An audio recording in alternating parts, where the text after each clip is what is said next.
Alright, we got us a real situation with this ice machine. The ice machine sheared its cutter head.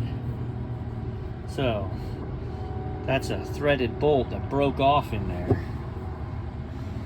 So I'm going to try and tap it and put an extractor on it and pull that out. I can go get a cutter head from a graveyard I've got one at. So I got to get this out first and see where we're at. So you pre-drill a hole, and then you put your, and I use that wrench on it. Ta-da. Alright, so here's what we got. I had to get a new drain tray because it was shot. This got completely mangled. Look at here. It broke this off, it mangled this. So, new tray, new pan. We're gonna bolt it in there.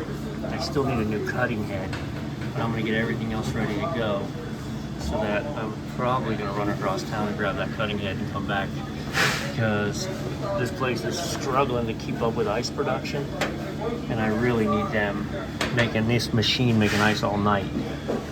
Lots going on. Okay, so new collar, new screws, not new, but a different spout, right? The one that's flat. This is a used one.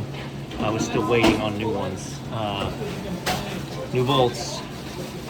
So, and the new gaskets inside, the black and the white. Oh, we've got her on. It should fire up. We aligned this better. Right? And the full story is, look. Remember how this chute was super blocked? Well, it got clogged up. I left it the way it was because it hadn't been a problem for 10 years, so I left it. And then it filled the tube. That's your sensor looking in the bin.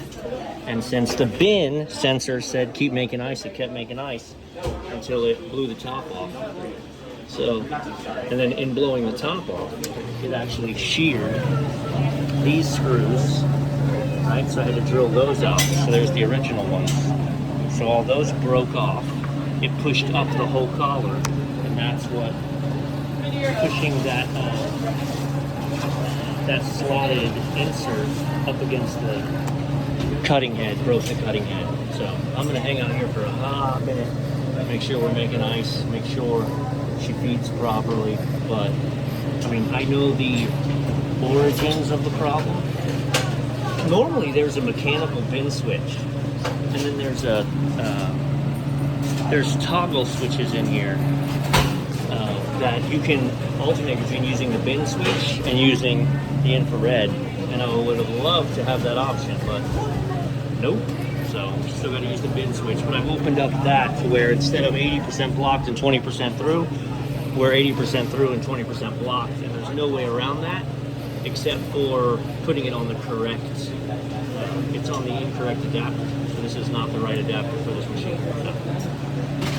So wait for the compressor to kick on and get ice. No.